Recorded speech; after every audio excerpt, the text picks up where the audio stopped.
dari media dongeng kreatif ini disusun oleh Kak Arum, Kak Evi, dan tim pendongeng Diskusi.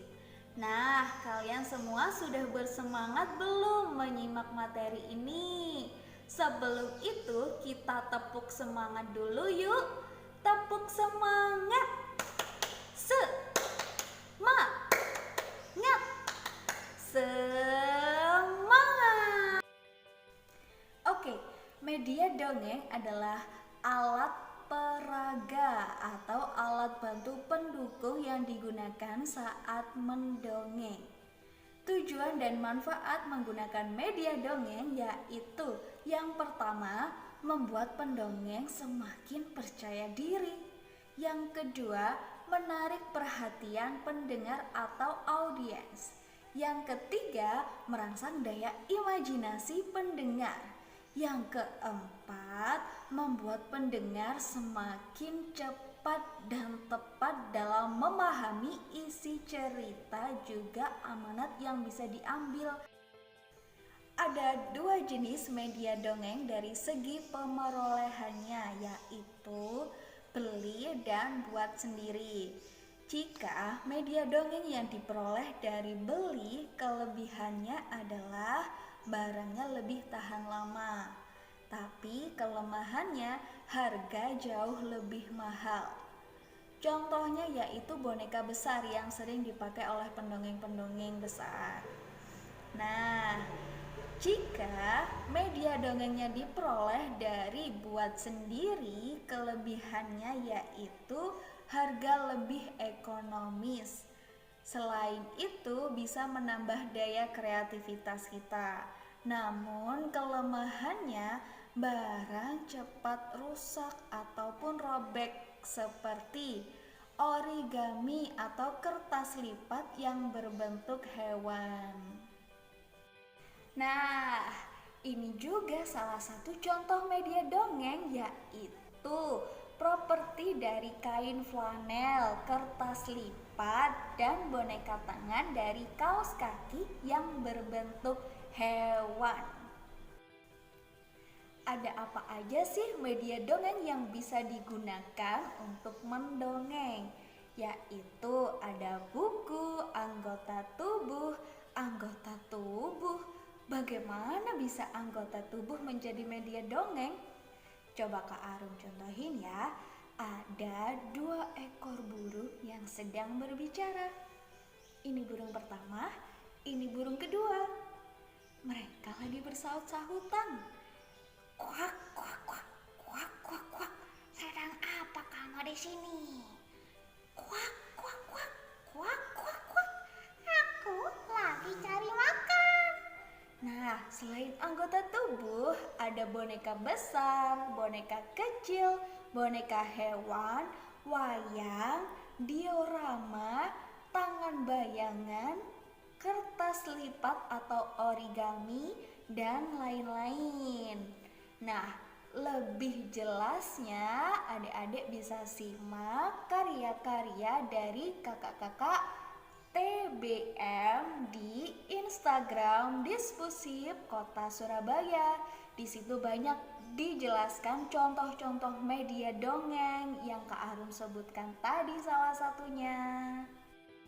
Oke, tips dan trik menggunakan media atau alat peraga untuk mendongeng, yaitu yang pertama, usahakan pilih media yang menarik dan sesuai dengan isi cerita, seperti cerita fabel berarti mengisahkan tentang hewan. Media yang digunakan harusnya hewan.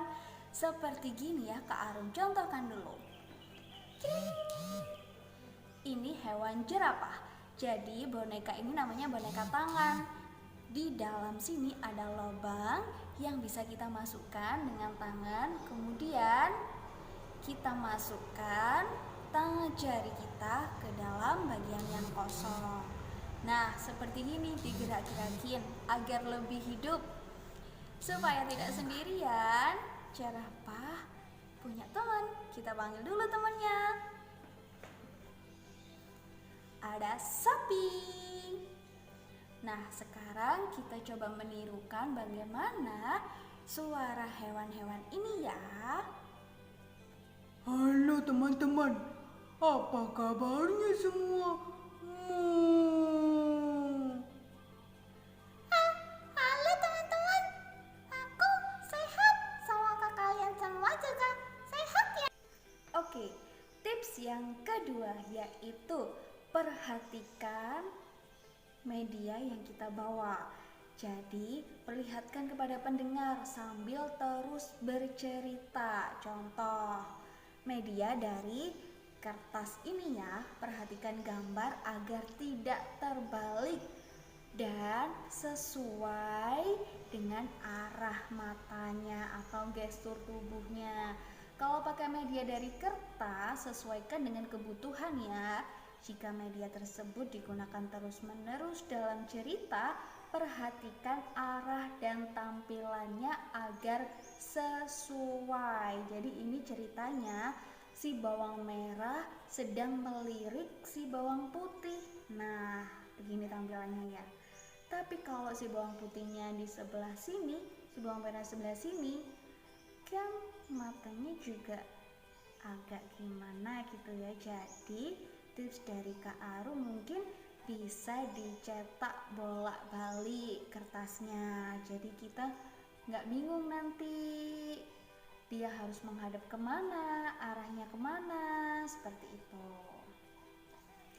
Tips yang ketiga, media atau alat peraga tidak menutupi wajah pendongeng. Jadi dipegang di dada dan menghadap ke depan. Seperti boneka besar disesuaikan dengan kekuatan tangan. Jadi contohnya seperti ini nih. Ini namanya Cherry teman-teman. Cherry biasanya Kak Arum bawa buat mendongeng. Cara pakainya gini. Di bawah tubuh Cherry ada sebuah lubang sama. Nah, gini. Tangan kita dimasukkan lalu sambil pegang kepalanya. Ini masukkan ke dalam sampai ujung. Terserah teman-teman mau pegang sebelah mana, tangan sebelah kiri boleh, tangan sebelah kanan boleh. Kalau Kak Arum lebih nyamannya pegang boneka sebelah kiri. Jadi yang sebelah kanan pegang kakinya agar terlihat duduk. Jadi supaya lebih hidup. Coba Kak Arum contohin ya. Halo teman-teman semuanya, mohon aku Cherry. Salam kenal, sehat-sehat ya. Tuh. Jadi ceritanya semakin hidup. Cherry, temenin Kak Arum ya sampai akhir. Siap Kak, tapi aku nanti mau apa nih ya? Mau makan apa sih? Ayam goreng. Teman-teman, sudah ada yang lapar belum? Tapi materi dari Kak Arum belum selesai. Tunggu tahap sampai akhir ya. Oke, sesi selanjutnya yaitu sesi aktivitas. Nah, ambil kertas apapun yang bisa dilipat. Kita membuat media dongeng dengan kertas lipat atau origami bentuk hewan ya. Oke, setelah sesi aktivitas, kita main tebak gambar yuk.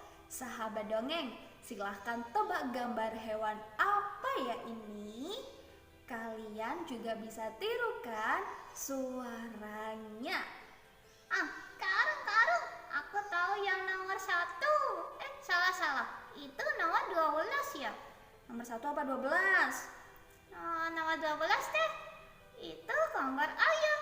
Jadi bunyinya kukuruyuk. Jadi pinter. Sahabat dongeng, kalian semua pasti bisa kan? Semangat. Oke, sekian dulu materi dari Kak Arum. Saya sampaikan, terima kasih dan sampai jumpa. Tetap semangat, sehat selalu sahabat dongeng.